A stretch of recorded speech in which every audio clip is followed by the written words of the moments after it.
Alright, let's set the stage a bit. After the devastating attacks on 9/11, the US government found itself scrambling to prevent anything like that from happening again, right? And so, in that environment of fear and urgency, the USA Patriot Act was born. This legislation, it kind of changed the game entirely when it came to government surveillance. You see, one of the big shifts we saw was this massive expansion of surveillance powers for security agencies. The argument was pretty straightforward. If we want to catch terrorists before they strike, we need tools that let us gather intel on them, and in bulk. Sounds logical at first, doesn't it? But there's a catch, and a big one too. The downside was the sheer breadth of these surveillance techniques. Ordinary citizens, people like you and me, suddenly found that their phone metadata could be swept up into these massive digital nets. Every call you made, the numbers, the timestamps, collected. Now, on paper, the goal was to map out terror networks, but in practice, well, it felt like an overreach. A very invasive one at that. Over time, public perception started to evolve.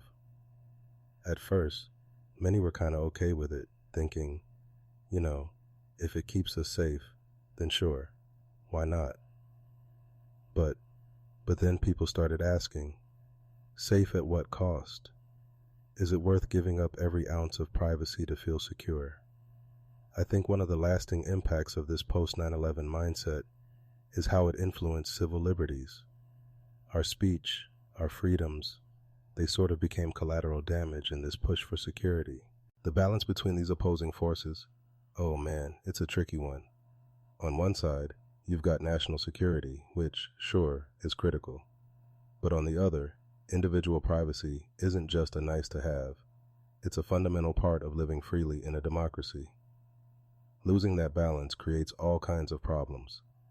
And that's how the Patriot Act paved the way for some of the surveillance practices that, well, let's just say they would spark massive debates down the line. Now enter Edward Snowden. This guy's name, it's become synonymous with whistleblowing in the digital age. Back in 2013, he shocked the world by lifting the lid on the NSA's highly secretive bulk data collection programs. And let me tell you, what he revealed wasn't just a minor policy disagreement, it was explosive. The NSA, as Snowden showed, wasn't just targeting suspected criminals or terrorists. No, millions of ordinary Americans, people with nothing to do with national security, had their phone metadata collected and stored. Every call, every contact, it was all part of this massive dragnet. And of course, this sparked outrage. People began to question, how could this possibly align with the values of a free and open society? What made Snowden's actions even more impactful was how he teamed up with investigative journalists. They dug deep and brought these practices to light in ways that really hit home for a lot of people. Suddenly, this wasn't just some abstract debate about laws and policies. It was about real lives being monitored and the trust between citizens and their government being, well, kind of shattered. And while the immediate focus was on the US, let's not forget the global implications here. Folks living abroad, diasporic communities, for instance, realized their private communications might not be so private after all.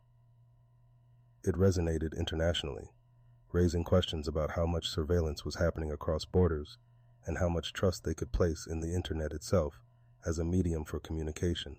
Snowden's leaks, they really brought this tension between national security and privacy rights to the forefront, not just here in America, but on a global level. People started to demand more transparency, more accountability from governments. And honestly, it made the world rethink. How do we balance security without eroding the very freedoms we're trying to protect? Alright, so let's shift gears a bit and take a broader look at privacy as a fundamental right, not just in the US, but globally. One case that comes to mind, and I think it's hugely significant, is KS Puttaswamy versus Union of India. This was back in 2017, and it reaffirmed privacy as a fundamental right under India's constitution. Now, this wasn't just a small legal decision. it kind of changed the game. What the Indian Supreme Court did with this ruling was set a precedent that, privacy isn't just an abstract idea or a privilege, but a core part of our freedoms. Think about it. When people know their private lives are protected from unwarranted government interference, they can speak openly, connect freely, and just, live without fear. It's essential for any society that values democracy and individual rights. But here's the thing. Recognizing privacy on paper is one thing. Putting it into practice? That's a whole other ballgame. This case really highlighted the need for a universal framework to prevent governments from overstepping their bounds. Because, let's face it, unchecked surveillance can easily turn into abuse of power. And once that line is crossed, it's hard, really hard, to reel it back in.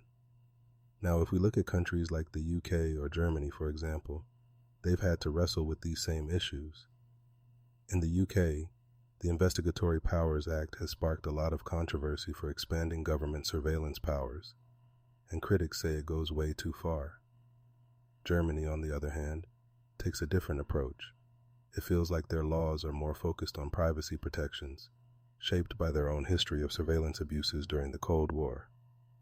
Pretty interesting contrast, isn't it? I think what we're seeing here is that the balance between security and privacy isn't a one-size-fits-all solution. It's going to depend on history, society, and the trust, or lack of trust, between people and their governments. But at its core, privacy has to be treated as a non-negotiable right, regardless of borders. Without it, security measures don't protect freedoms, they erode them. So, as we wrap up this episode, it's clear that the fight for privacy rights isn't just a legal or technical issue, it's a deeply human one. It's about ensuring that the freedoms we cherish aren't sacrificed in the name of safety. And honestly, it's a conversation that's only just beginning. On that note, we're done for today. Thanks for listening, and I'll catch you next time. Take care.